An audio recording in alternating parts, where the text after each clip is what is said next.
Hello everyone, final revision में आपका स्वागत है और मैं हूं यश। आज के इस वीडियो में हम पृथ्वी की आंतरिक संरचना और वहीं से उत्पन्न होने वाले भूकंप और ज्वालामुखी की बात करेंगे और पृथ्वी के बाहर भी भूपर्पटी में जो अनाच्छादन या अपरदन और अपक्षय के कारण विभिन्न स्थलाकृतियां निर्मित होती हैं उनकी भी बात करेंगे। तो वीडियो स्टार्ट करने से पहले यदि आपको लेक्चर पसंद आते तो शेयर ज़रूर किया कीजिए और पहली बार इस चैनल पर आ रहे हैं तो चैनल सब्सक्राइब ज़रूर करें। चलिए अब लेक्चर स्टार्ट करते हैं। शुरुआत करते हैं पृथ्वी की आंतरिक संरचना से। तो पृथ्वी की आंतरिक संरचना की जानकारी हमें दो स्रोतों से मिलती है। पहले हैं अप्राकृतिक स्रोत जैसे घनत्व, दाब और तापमान, और दूसरे हैं प्राकृतिक स्रोत जो है भूकंप, ज्वालामुखी क्रिया और उल्काएं। अब पृथ्वी के अंदर ना गहराई बढ़ने के साथ साथ भूगर्भ का दबाव और घनत्व दोनों बढ़ने लगते हैं। अब एडवर्ड सोएस महोदय ने पृथ्वी की 3 तरह की आंतरिक संरचनाओं का वर्णन किया था: सियाल, सीमा और निफे। सियाल सबसे ऊपरी भाग है जो 50 से 300 किलोमीटर तक गहरा है। इसका घनत्व 2.75 से 2.9 ग्राम पर सेंटीमीटर क्यूब होता है। इसमें सामान्यतः ग्रेनाइट और नीच चट्टानें पाई जाती हैं जिनमें सिलिका और एल्यूमिनियम की मात्रा अधिक होती है।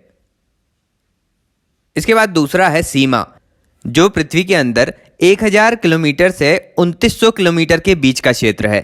यह 2.9 से 4.75 ग्राम पर सेंटीमीटर क्यूब के घनत्व के साथ होता है।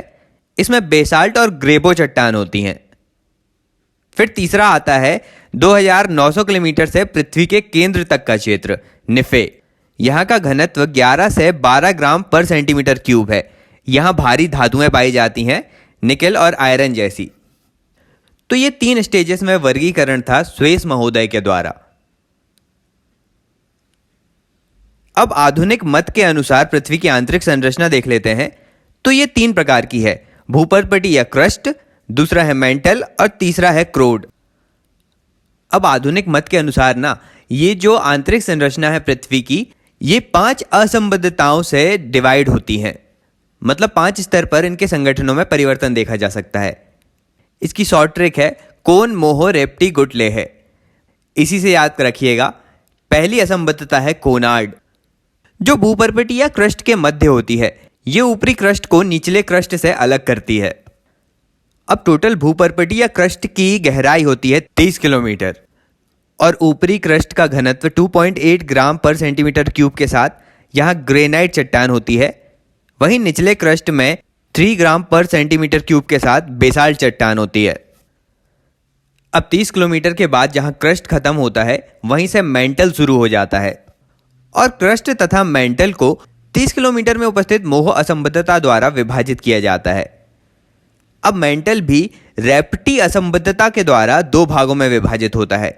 ऊपरी मेंटल में घनत्व 3.5 ग्राम पर सेंटीमीटर क्यूब होता है और 700 किलोमीटर की गहराई के बाद जो निचला मेंटल शुरू होता है उसका घनत्व 5.5 ग्राम पर सेंटीमीटर क्यूब है। अब ये जो टोटल मेंटल है ना, इसमें कुल पृथ्वी के आयतन का 83% भाग और कुल पृथ्वी के मास का 68% भाग उपस्थित होता है। आगे मेंटल के बाद 2900 किलोमीटर के नीचे क्रोड स्टार्ट हो जाता है, जो कि 6371 किलोमीटर तक होता है। मेंटल को क्रोड से अलग गुटेनबर्ग असंबद्धता करती है जो 2900 किलोमीटर में पाई जाती है। अब क्रोड को भी 2 भागों में लेह मेन असंबद्धता के द्वारा 5150 किलोमीटर के बाद विभाजित किया जाता है।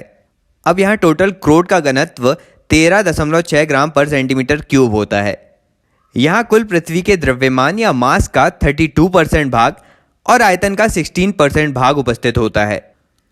ऊपरी क्रोड तरल अवस्था में होता है तो वहीं निचला क्रोड ठोस अवस्था में पाया जाता है। अब आगे एक जानकारी कि जो ऊपरी मेंटल होता है ना, उसमें 100 से 200 किलोमीटर के बीच दुर्बलता मंडल पाया जाता है जो कि एक्वस स्टेट में मौजूद है। तो ये थी सारी जानकारी पृथ्वी की आंतरिक संरचना के बारे में।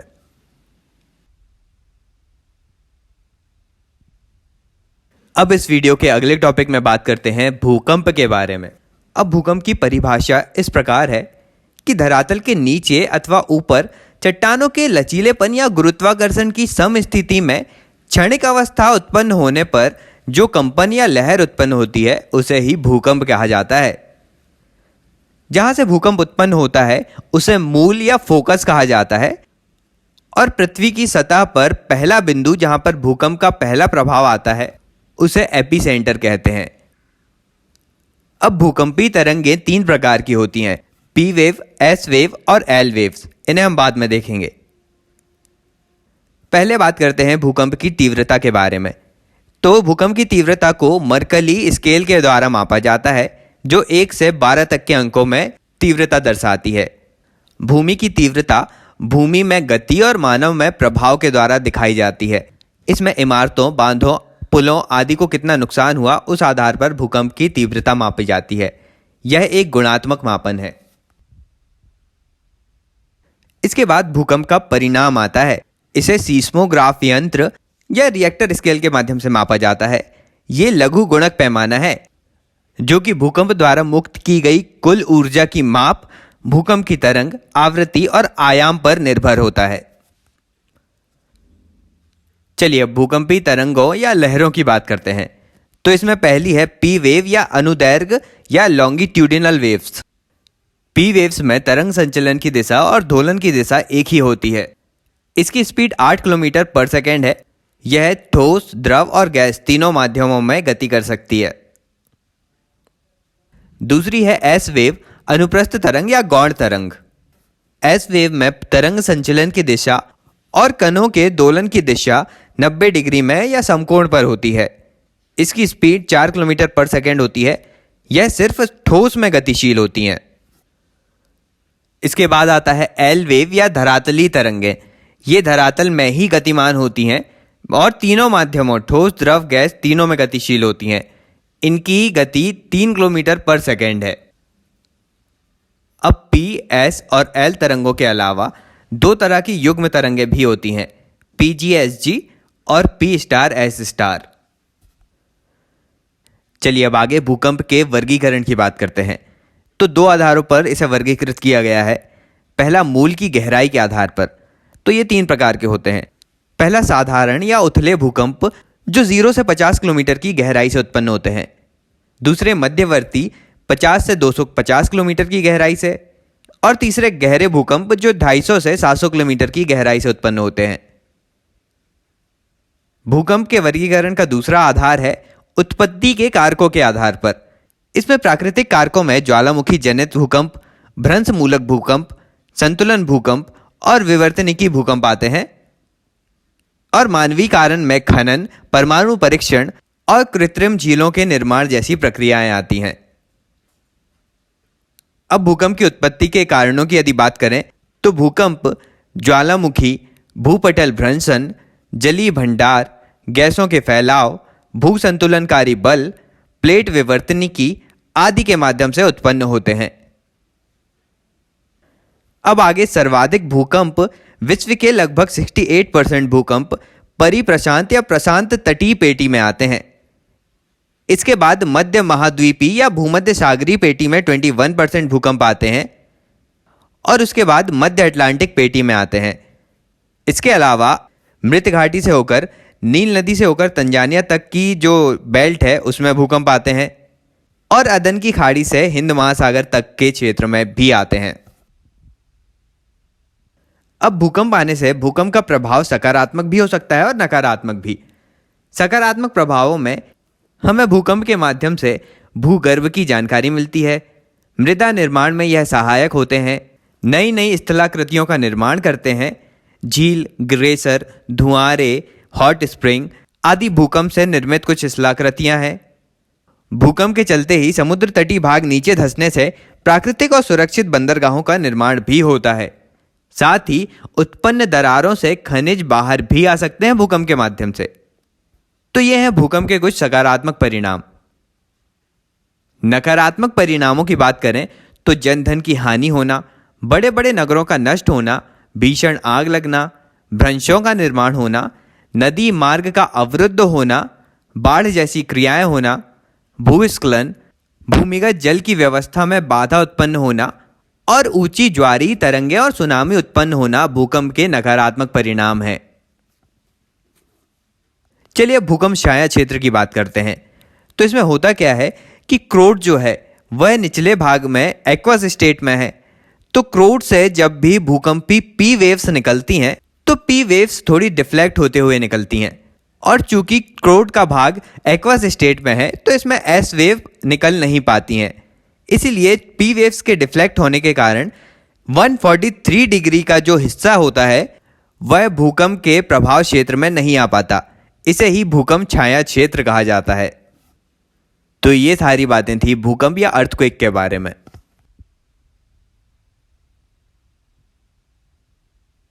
अब आज का हमारा अगला टॉपिक है ज्वालामुखी या वॉल्केनो।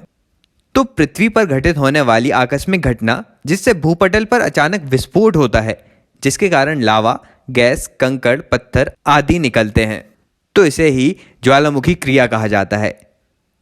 भूगर्भ शास्त्रियों के अनुसार ज्वालामुखी एक छिद्र या दरार है जिससे होकर गर्म लावा, गैस और धूल आदि बाहर निकलते हैं। ज्वालामुखी क्रिया की परिभाषा देखें तो प्रत्येक क्रिया जो गर्म लावा के भूगर्भ के अंदर उत्पन्न होने तथा धरातल के भीतर और बाहर प्रकट होने से संबंधित है वह ज्वालामुखी क्रिया है। अब आगे ज्वालामुखी के विभिन्न अंगों की बात करते हैं। तो ज्वालामुखी में सर्वाधिक मात्रा में गैस और जलवाष्प उपस्थित होता है, जिसमें 60 से 90% जलवाष्प, बाकी कार्बन डाइऑक्साइड, सल्फर डाइऑक्साइड और नाइट्रोजन जैसी गैसें होती हैं। दूसरे अंग में ठोस या विखंडित पदार्थ आते हैं, जिसमें बम, ब्रोसिया, लैपिली और धूल या राख होते हैं। इसमें बम चट्टानों के बड़े बड़े टुकड़े हैं, ब्रोसिया नुकीली चट्टानों के टुकड़े हैं, लैपिली मटर के दाने या अखरोट के आकार के पत्थरों को कहा जाता है, और धूल या राख बहुत बारीक कण होते हैं। अब इसके बाद तीसरा अंग लावा पदार्थ आता है, जिसका टेम्परेचर 600 से 1200 डिग्री सेल्सियस तक हो सकता है। इसमें अम्लीय लावा में सिलिका की मात्रा अधिक होती है और क्षारीय लावा में आयरन की मात्रा अधिक और सिलिका की मात्रा 40% से कम होती है। क्षारीय लावा सामान्यतः पतला होता है। अब ज्वालामुखी क्रिया और प्लेट विवर्तनिकी में संबंध की बात करते हैं। तो पहला है अभिसारी प्लेट किनारा। इसमें केंद्रीय उद्गार होता है और परिप्रशांत मेखला और मध्य महाद्वीपीय मेखला में ये पाए जाते हैं। दूसरा है अपसारी प्लेट किनारा। इसमें दबाव मुक्ति से दरारी उद्भेदन होता है। ये मध्य अटलांटिक कटक में देखने मिलता है। चलिए अब ज्वालामुखी के प्रकारों की बात करते हैं। तो इन्हें दो आधारों पर विभाजित किया जाता है। पहला है उद्गार की प्रकृति के आधार पर। ये 3 प्रकार के होते हैं।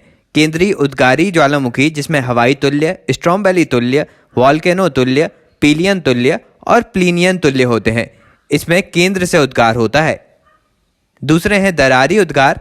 इसमें लावा के साथ गैस की मात्रा कम और लावा शांत रूप में धरातल में जमा होता है। इससे पठार बनते हैं, जैसे दक्कन का पठार और बोलीविया का पठार। फिर तीसरा प्रकार है पंख ज्वालामुखी। ये पेट्रोलियम और प्राकृतिक गैस क्षेत्र होते हैं। इसमें गैस, सिल्ट, क्ले आदि निकलता है। ये जल में घुलकर पंख बनाते हैं। पंख कठोर होकर स्थलाकृतियों का निर्माण करता है, जैसे बोगा पंख ज्वालामुखी जो कैस्पियन सी में उपस्थित है। अब ज्वालामुखी के अगले प्रकार में इन्हें अवधि और क्रियाशीलता के आधार पर 3 भागों में विभाजित किया जाता है। पहले सक्रिय ज्वालामुखी हैं, जैसे कोटोपैक्सी, एटना और स्ट्रोम्बेली। दूसरे सुषुप्त या प्रसुप्त ज्वालामुखी हैं, विसुवियस, क्राकाटोवा और नारकोंडम। और तीसरे हैं शांत ज्वालामुखी, जो है माउंट देवबंद ईरान में, माउंट पोपा म्यांमार में और माउंट कोह ए सुल्तान। तो इस तरह से 2 आधारों पर ज्वालामुखी के प्रकार दर्शाए जाते हैं। अब अगला एक इंपॉर्टेंट टॉपिक है, जिसमें हम ज्वालामुखी से बनने वाली विभिन्न स्थलाकृतियों की बात करेंगे। तो पहले ही हमने धरातल के अंदर स्थित स्थलाकृतियां जैसे लैथोलिथ, लैकोलिथ, फैकोलिथ, स्टॉक, सिल और डाइक आदि को देख चुके हैं। अब बात करते हैं धरातल के बाहर स्थित स्थलाकृतियों की।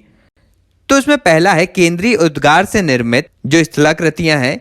उसमें पहला आता है ऊंचे उठे भाग, जिसमें ज्वालामुखी शंकु, लावा गुंबद, लावा प्लक या डॉट और डायड्रम आते हैं। और नीचे धसे भाग में क्रेटर या काल्डेरा आते हैं। तो सबसे पहले ज्वालामुखी शंकु की बात कर लेते हैं। तो ज्वालामुखी शंकु तीव्र गैस, वाष्प, लावा और विखंडित पदार्थों के साथ प्रकट होकर जमने से इसका निर्माण होता है। ज्वालामुखी शंकु भी विभिन्न प्रकार के होते हैं। पहला है सिंडर शंकु, जो धूल, राख और विखंडित पदार्थों से निर्मित होता है।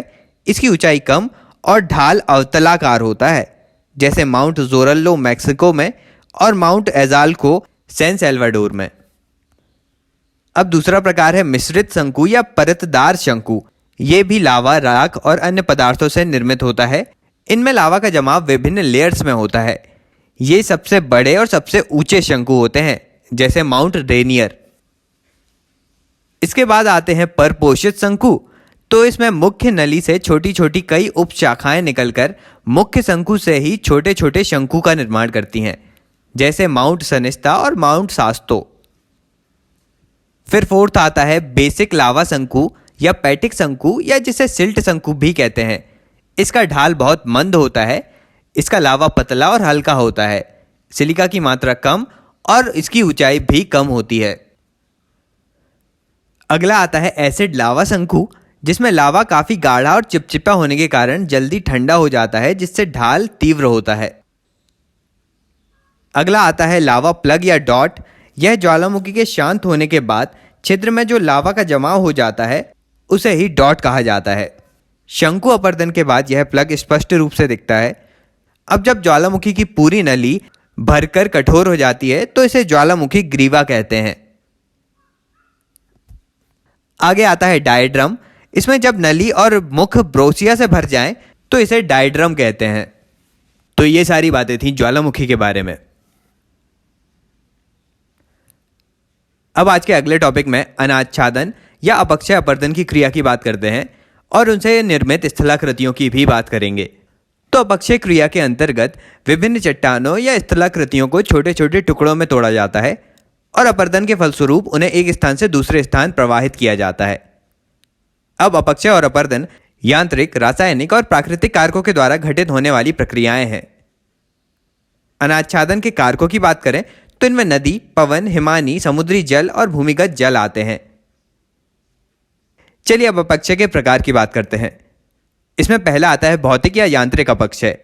इसमें ताप के कारण, तुषार के कारण या वायु के कारण बड़े बड़े टुकड़ों में विघटित कर दिया जाता है किसी भी स्थलाकृतियों को।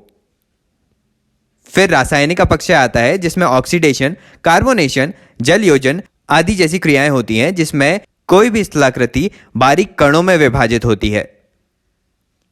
फिर प्राणी वर्गीय अपक्षय के कारण मानव, वनस्पति और जैविक अपक्षय होता है।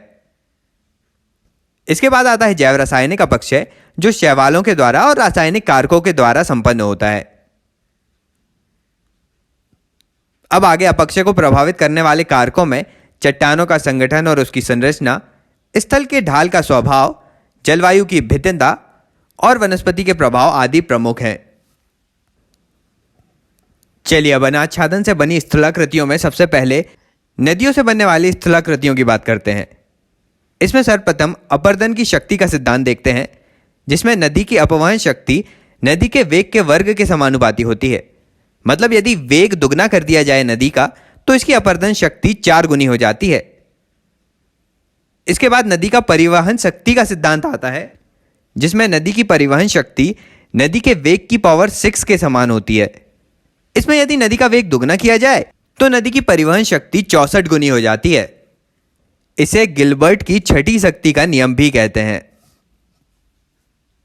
अब नदियां जो होती हैं वह अपर्दन रासायनिक और भौतिक दोनों रूपों में करती हैं। भौतिक अपर्दन की बात करें तो इसमें 3 तरह से अपर्दन होता है। पहला अपघर्षण, सन्निघर्षण और दूसरा जल गति क्रिया। अपघर्षण में गतिमान कंकड़ पत्थर का तटों से या अन्य पत्थरों से टकराव होता है। सन्निघर्षण में कंकड़ पत्थर का आपस में टकराव होता है और जल गतिक क्रिया में पानी के वेग के कारण कंकड़ पत्थर टूटते हैं। अब नदीकृत जो स्थलाकृतियां हैं वे 2 प्रकार की होती हैं। पहली अपर्दनात्मक और दूसरी निक्षेपात्मक। तो अपर्दन से बनी हुई स्थलाकृतियों को पहले देखते हैं। इसमें सबसे पहली है वी आकार की घाटी, यह अत्यधिक ढाल और नदी का वेग अधिक होने के कारण बनती है। गहरी सक्रिय घाटी का निर्माण होता है और लंबवत अपरदन के फलस्वरूप बनती हैं। इसके बाद आता है गार्ज, जो अत्यधिक गहरी और संकीर्ण वी आकार की घाटी है। फिर आता है कैनियन, जो अधिक विस्तृत गार्ज है जो आई आकार का होता है। फिर इसके बाद बनती है जलप्रपात, जो कि नदी के मार्ग में विभेदात्मक अपरदन या उत्थान अवतलन के कारण निर्मित होते हैं। इनमें समांतर क्रम में कठोर और मुलायम चट्टानें उपस्थित होती हैं। फिर आती है छिप्रिका, जो छोटे छोटे जलप्रपात की श्रृंखला है। ये भी नदी के मार्ग में कठोर और मुलायम संरचना होने के फलस्वरूप बनती हैं। मतलब ढेर सारे जलप्रपात हो गए तो उसे ही छिप्रिका कह दिया। अगला आता है जलगर्तिका या अवनमन कुंड। इसमें नदी तल में जल भंवर के साथ पत्थरों के टुकड़ों द्वारा चक्कर लगाते हुए गर्तों का निर्माण होता है। फिर आते हैं संरचनात्मक सोपान या स्ट्रक्चरल बेंच। इसमें क्षैतिज रूप में विभेदात्मक अपरदन से निर्मित स्थलाकृतियां होती हैं।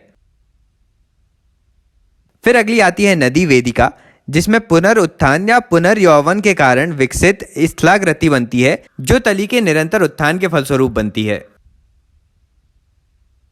आगे आता है नदी विसर्प, जो मैदानी भाग में ढाल के अभाव के फलस्वरूप बनता है।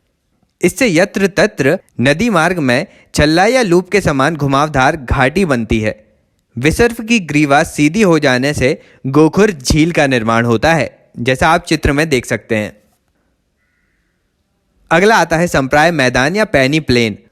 यह नदी की अंतिम अवस्था है, जहां विभिन्न उच्चावचों की समाप्ति से मैदान का निर्माण होता है। तो ये थी नदी की विभिन्न अपरदनात्मक स्थलाकृतियां। अब बात करते हैं नदीकृत स्थलाकृतियों में निक्षेपात्मक स्थलाकृतियों की। इसमें सबसे पहले आते हैं जलोढ़ पंख और जलोढ़ शंकु। तो जलोढ़ पंख में नदियों में ढाल कम होने की वजह से इसकी गति कम होती है और ये विस्तृत एरिया में जलोढ़ का जमाव करते हैं। इसे ही जलोढ़ पंख कहा जाता है।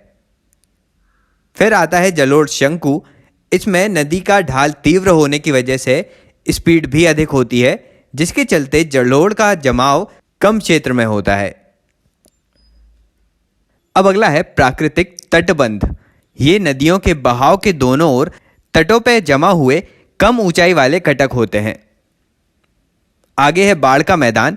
तो बाढ़ आने के कारण जो जलोढ़ का निक्षेप नदी घाटी के बाहर बन जाता है और उसके कारण मैदान का निर्माण होता है, इसे ही बाढ़ का मैदान कहते हैं। फिर अगला है डेल्टा। तो नदी अपनी अंतिम अवस्था में उपनदियों में विभक्त हो जाती है। इससे नदी जल फैलकर महीन तलछट निक्षेपित करता है, इसे ही डेल्टा कहा जाता है। ये कई प्रकार के होते हैं, जैसे गंगा, नाइजर और नील नदी चापाकार डेल्टा बनाती है। मिसिसिपी नदी पंजाकार डेल्टा बनाती है, जो पक्षी के पंजे के समान होता है। आगे ज्वारनदमुख होता है, जो एस्चुरी में भरे लंबे और सकरे डेल्टा होते हैं। ज्वारनदमुख नर्मदा, ताप्ती और अमेजन नदी के द्वारा बनाया जाता है। आगे भगनाकार डेल्टा आता है। जब नदीकृत डेल्टा समुद्री लहरों द्वारा कट छट जाता है तो इसे भगनाकार डेल्टा कहते हैं। फिर पाली युक्त या क्षीणकार डेल्टा आता है, जो नदी की शाखाओं द्वारा निर्मित होता है। तो ये थी नदियों द्वारा निर्मित कुछ निक्षेपात्मक स्थलाकृतियां। अब आगे पवन द्वारा निर्मित या मरुस्थलीय स्थलाकृतियों की बात करते हैं। तो पवन के द्वारा अपरदन अपघर्षण, सन्निघर्षण और अपवहन के रूप में होता है। मरुस्थलीय स्थलाकृतियों में पवनकृत स्थलाकृतियां अपरदनात्मक और निक्षेपात्मक दोनों होती हैं, और इसी में पवन और नदी द्वारा भी मरुस्थलीय स्थलाकृतियों का निर्माण एक साथ किया जाता है। अब पवन द्वारा निर्मित अपरदनात्मक स्थलाकृतियों की बात करते हैं। तो इसमें आता है अपवहन बेसिन या वातगर्त, जो पवन द्वारा ढीले और असंगठित कणों को उड़ाने से बने गड्ढे हैं। फिर छत्रक शिला, गारा या मशरूम रॉक आती है, जो ऊंची उठी चट्टानों के निचले भाग का अपरदन अधिक होता है। इसकी लंबाई लगभग 6 फीट यदि है तो निचले भाग पर बालू के मोटे मोटे कणों द्वारा अधिक अपरदन किया जाता है और ऊपरी भाग में कम अपरदन होता है, इसीलिए इसे छत्रक शिला या मशरूम रॉक कहते हैं। फिर अगला आता है भूस्तंभ, जिसमें ऊपरी भाग में कठोर चट्टान और नीचे मुलायम चट्टान होने के चलते अपरदन निचले और मध्यवर्ती भागों में होता है। फिर ज्यूजैन है, जो कि स्याही की दवात के समान आकृति होती है। इसमें भी ऊपरी भाग में कठोर चट्टान और निचले भाग में मुलायम चट्टान होती है। फिर यारडंग आता है, जिसमें ऊर्ध्वाधर रूप में कठोर और मुलायम चट्टान होती हैं और मुलायम चट्टान का अपर्दन पहले होता है। अगला है ड्राई कांटर, जो कि चतुष्फल की आकृति है।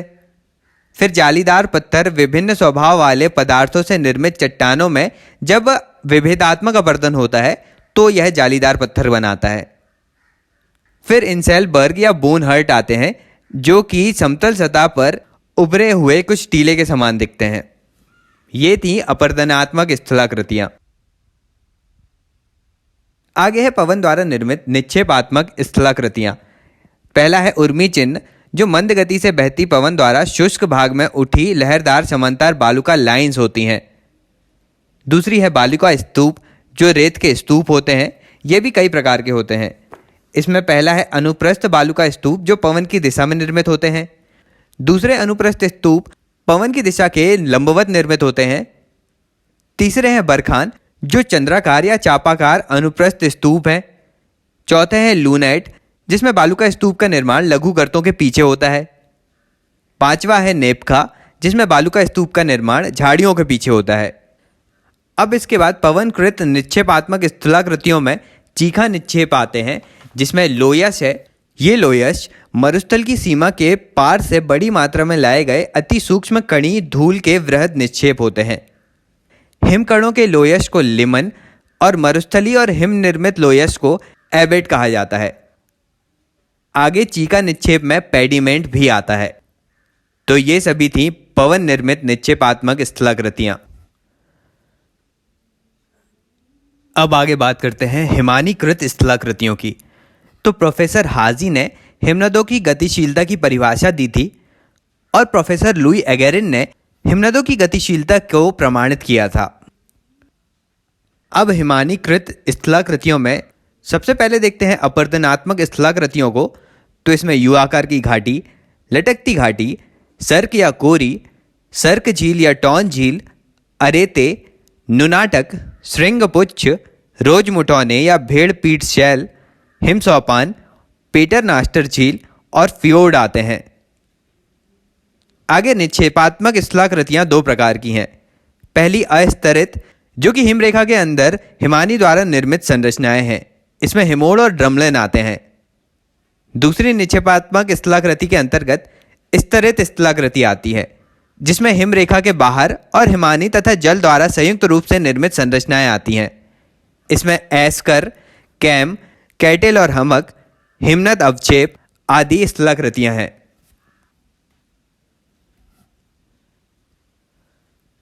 अब आगे भूमिगत जल द्वारा निर्मित काष्ठ प्रदेश या चूना प्रधान क्षेत्र की स्थलाकृतियों की बात करते हैं। तो इसमें सबसे पहले अपर्दनात्मक स्थलाकृतियों में सबसे पहले आती हैं घोल रंध्र या संबंधित स्थलाकृतियां, जिसमें सिंक होल, बिलियन छिद्र, होलाइन, युवाला और पोलाज आते हैं, जिनका आकार क्रमशः बढ़ते हुए है। दूसरे रूप में गुफा और संबंधित स्थलाकृतियां आती हैं। इसमें पहला है पोनार या पाइप और दूसरा है गुफा या कंदरा।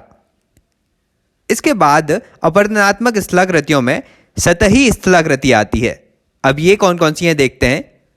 पहली है लेपीज, जो कि वेव नुमा ढाल है जिसमें शिखर और विदर होते हैं। दूसरी है अंधी घाटी, जिसे आप चित्र में देख सकते हैं। तीसरा है काष्ठ खिड़की। चौथा है काष्ठ मैदान और हम्स। पांचवा है टेरा रोजा, जो टेरा रोजा मृदा भी होती है। इसमें कैल्शियम कार्बोनेट का चूना और मैग्नीशियम कार्बोनेट का डोलोमाइट पाया जाता है।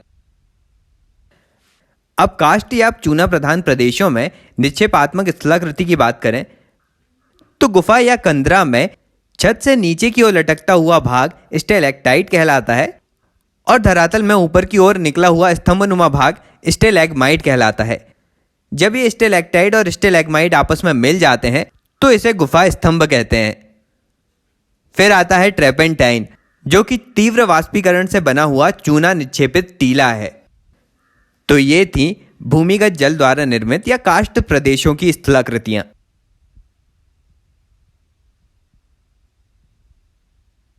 अब आगे बात करते हैं समुद्र तटीय स्थलाकृतियों की। तो इसमें जो आप डायग्राम देख रहे हैं उसमें हम देख लेते हैं कि तट रेखा वाला जो भाग है वह पृष्ठ किनारे और अग्रिम किनारे से मिलकर बना होता है। इसमें 3 प्रकार के किनारे होते हैं।